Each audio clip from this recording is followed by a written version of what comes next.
Радуга талант немесе жарқын болашақ. Достық үйінде мүмкіндігі шектеулі балалардың қатысуымен қалалық шығармашылық фестиваль бастау алды. Байқаудың ерекшелігі туралы тілшіміз біліп көрді.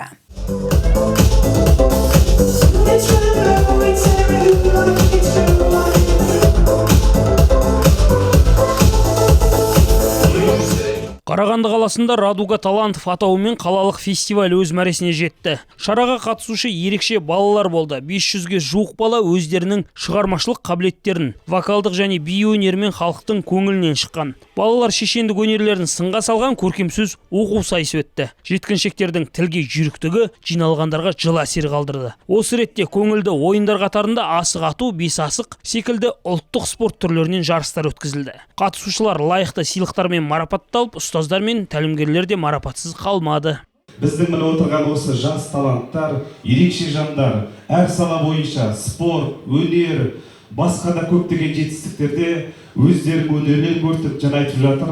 Сондай-ақ шарада Новосібір қаласында өткен халықаралық күзгі вернисаж фестивалінің жеңімпаздары мен жүлдегерлеріне құрмет көрсетілді. Шараға қарағандылық 18 бала қатысты. Олардың көпшілігі гран-при және бірінші дәрежелі лауреаттар атанғандар. Өте жақсы. Рахмет Татьяна Ивановна. Қаншама күшін салады. Мұғалімдер бәрі жақсы қарайды балаларға.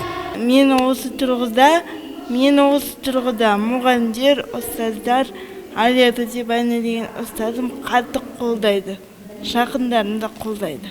Радуга талантов қалалық әкімшіліктің қолдауымен жүзеге асып отырған әлеуметтік жобалардың бірі. Жыл сайын қатысушылар саны артып келеді дейді шараны ұйымдастырушылар. Ерекше тұлғалар мен жаңа таланттарды шыңдаған жобаның басты мақсаты ерекше қажеттіліктері бар балаларды қоғамда әлеуметтендіру болып табылады.